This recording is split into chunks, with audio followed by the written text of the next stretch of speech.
This episode was suggested by Pearl Babbitt and Full Blood. Thank you. Another day, another Derby profile. Today's episode is on Burnham Square. Let's go! First up, the stats. 6 starts, 3 wins, 1 second, and 1 third, with earnings just under $1 million. For major races, Burnham Square is the leader of the Kentucky Derby standings, a rare time where a gelding leads the Kentucky Derby leaderboards. I'm not sure if that's ever happened before in the history of the road to the Kentucky Derby. He started out by getting 20 points in the Holy Bull Stakes, and then added 10 points after a disappointing 4th in the Fountain of Youth Stakes. But he went all the way to the top when he won the Bluegrass Stakes by a nose, getting 100 points. For running style, it would be way too easy to say that he is a closer, which, yes, he does have the ability to, but I think he's a little bit more than that. Burnham Square is a slow starter. He never breaks super fast, except for one time. He broke well in his maiden victory, and then halfway down the backstretch, he used his run to just take the lead and run off with it by himself by nearly 10 lengths. In the Holy Bull Stakes, he probably would have done the same thing if he didn't have his lane shut off because he was going on the inside. Then after he was shut off, he went to the outside and continued his long move.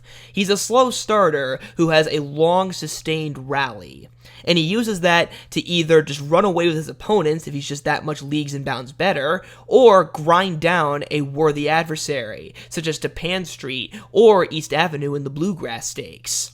He can use this long grinding strategy to either go from last to first, to mid-pack, or to steal the lead on the backstretch. It just really depends. If he breaks sharper in the Kentucky Derby, maybe there's a chance he'll be closer than most people are expecting and do something surprising.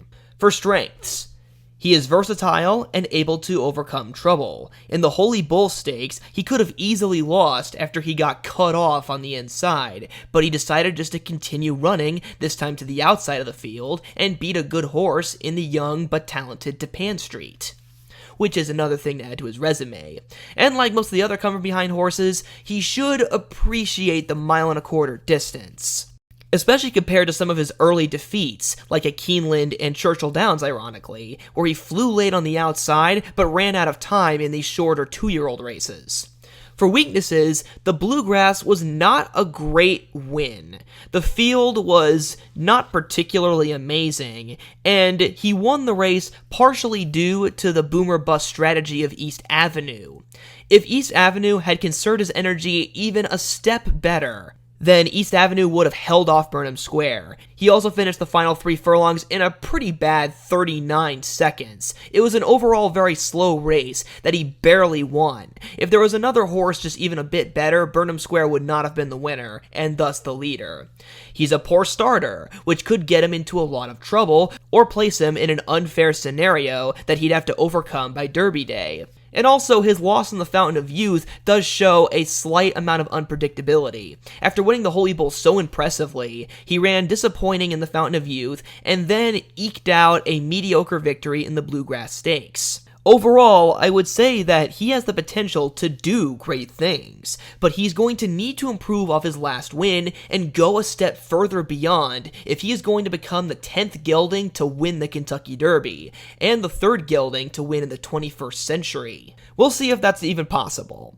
For now, I'll give Burnham Square a B+ grade. Hope you guys enjoyed this episode. Comment down other horses I should cover, and I'll see you guys next time.